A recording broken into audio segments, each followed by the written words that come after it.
said, I love her, but I want to, I want to keep her as long as we can. He said, but if she starts to look like she's really suffering, he said, then we need to go and do something like that. So, and that reminded me of that whole transitional thing. And it was so funny because when my mom made her transition, I was happy for her. And even through the process of the, the funeral and all that, I was happy. My dad, same thing. I cried when we had to euthanize Angel, because, and I don't know where it came from. It just kind of, it was, because I think that, like I said, once again, it reaffirmed to me that it was, but it was a happy cry. It was like, wow, because I know that she was, just kind of not herself, and she's a real active cat. So I said that to say that I would hope that everyone, whenever you're at whatever stage with yourself or with somebody that you really love, that you can get to that point of selflessness where you're outside of yourself. It's not so much, in fact, it's, you get to a point where it's not what you want, but what do you want for them? And that's probably the most giving thing that you could ever reach. And it's very, very, very, very important, not only for yourself, but for them. And learning that, like I said, one thing that we know is that the best thing that dispels fear is knowing that this is not the end. That it's just like, I remember when Artie made, Brian Shaw's son made his transition, was that and then we bought their house and moved into it. And we had this Hot Wheels thing that was called the Shark Gremlin. And you put Hot Wheels on there, and it kind of had a big shark that if you don't turn the right way, you go into the shark's mouth, and it goes like, and it was motion activated. And so it would talk to you, it would go like this,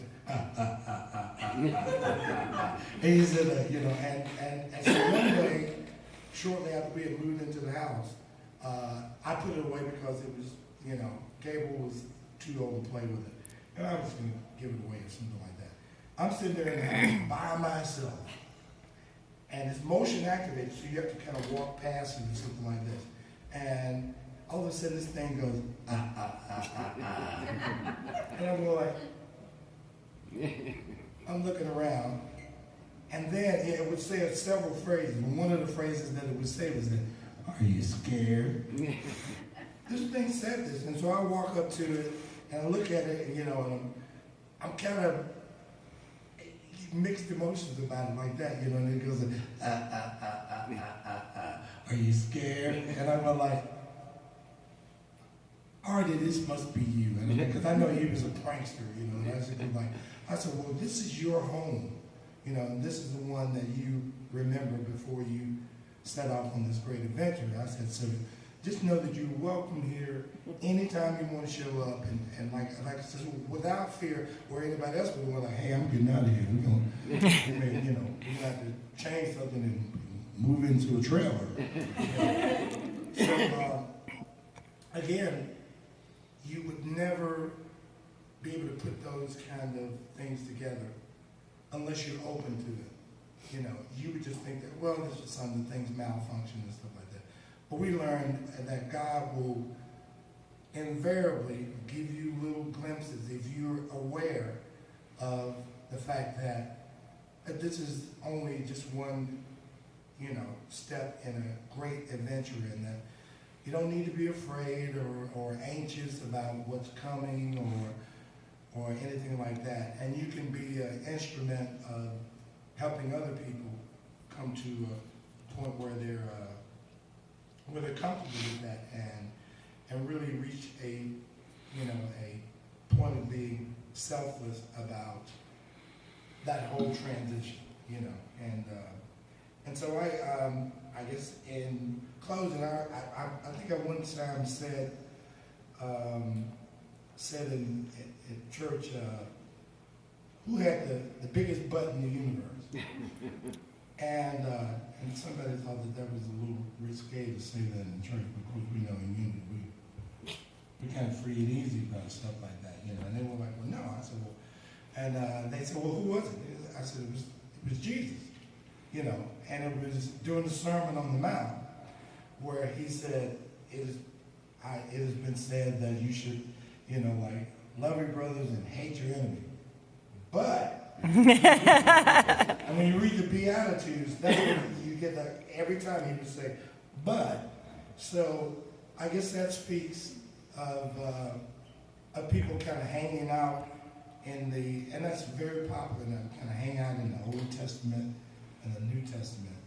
When you really, you know, I like to say, and a lot of people look at me really sideways whenever I say this. I said, well, you know, I know about the Old Testament. He said, but when the birth and the ascension of Jesus, it came to a point where, you know, everything else was like the biggest but, you know. So it relegated the Old Testament to a reference book, you know, because he was like, oh, no, from here on, I was saying, you know, I gave you the Ten Commandments, but now I say that you love as I have loved you. And I really sink my teeth into that fact that this whole thing is all about loving someone enough to allow them to go through this whole thing. Because we all signed up for this. We were angels and could go anywhere and do anything, and we decided that we wanted to be embodied in this flesh in order to experience all this good stuff. So everything that we're experiencing is because we wanted to do that. And the good thing about it is that once you get ready to proceed to that next phase, you can go happily because you know that, you know, it's not over till it's over. So with that, I'm going to say thank you for letting me share with you guys, and I love you, and got fish. Yeah.